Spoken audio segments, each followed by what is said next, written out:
अब चर्चा कर लेते हैं कि रुपया ये जो कमज़ोर हो रहा है ये क्यों हो रहा है, इसके क्या है कारण।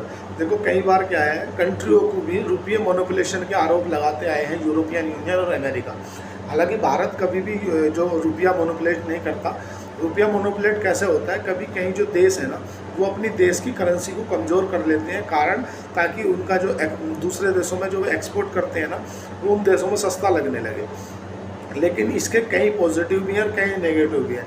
अगर आपका जो रेमिडेंस प्राप्त होता है, सपोज करो मेरा अगर कोई भाई अमेरिका में काम कर रहा है और रुपया हमारा आज 89-90 में पहुंच जाता है, ऐसा समझो, और वो वहाँ से अगर $1,00,000 भेजता है तो मेरे यहाँ पे वो 90 लाख रुपए आएंगे। और अगर जब रुपया हमारा 80 पे था तो जब वो $1,00,000 भेजता तो हमारे यहाँ 80 लाख रुपए आते हैं, मतलब 10 लाख रुपए प्लस आ रहे हैं। किस लिए? क्योंकि हमारा करेंसी कमज़ोर है। ये तो इसके फ़ायदे हैं। एक इसके नुकसान भी है कि अगर आपका बच्चा कोई विदेश में पढ़ता है और आप वहाँ $1,00,000 भेज रहे हो, सपोज करो $1,00,000 भेजने, तो अभी आपको 90 रुपये पे रेट चल रहा है, आपको 90 लाख रुपए देने पड़ेंगे जब आपको $1,00,000 मिलेंगे। क्योंकि होता क्या है कि जब आप दूसरे देश में डॉलर भेजते हो तो पहले आपको अपने रुपये को डॉलर में कन्वर्ट करना पड़ता है, आपको डॉलर खरीदना पड़ता है, ठीक है। तो आप वहाँ पे आपको 90 लाख खर्च करने पड़ेंगे। जो विदेश में आपको पैसा भेजना है तो आपको नुकसान है, और अगर आप खरीद विदेश से पैसा आ रहा है तो पॉजिटिव है। भारत का जो मिला जुला काम है, भारत क्या एक्सपोर्ट इंपोर्ट में अगर देखा जाए तो इंपोर्ट ओरिएंटेड अपना देश है।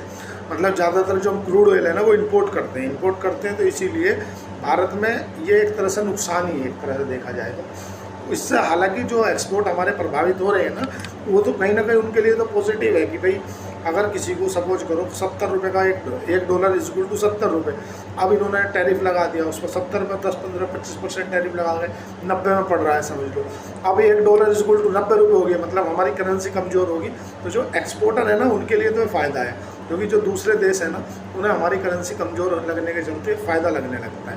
हमारे देश में टूरिज्म बढ़ता है, मतलब जो दूसरे देश है ना सस्ता लगने लगता है, बोले यार $1,00,000 मतलब 90 लाख रुपये में तो अपन पूरा देश घूम लेंगे, ठीक है। तो करेंसी कमज़ोर होने से कई फ़ायदे हैं, कई नुकसान भी है। अगर आप फॉरेन जा रहे हो, विदेश जा रहे हैं तो आपको ज़्यादा देना पड़ेगा। भारत के लिए ऑल ओवर भारत में RBI ज़्यादा हस्तक्षेप नहीं करता। चाइना क्या करता है, FDI मतलब विदेशों से पैसा लेने के लिए अपनी करेंसी को कमज़ोर कर देता है, जिससे जो और देश के लोग हैं ना जो डॉलर में पैसा लगाते हैं ना वो चाइना में पैसा लगाएं।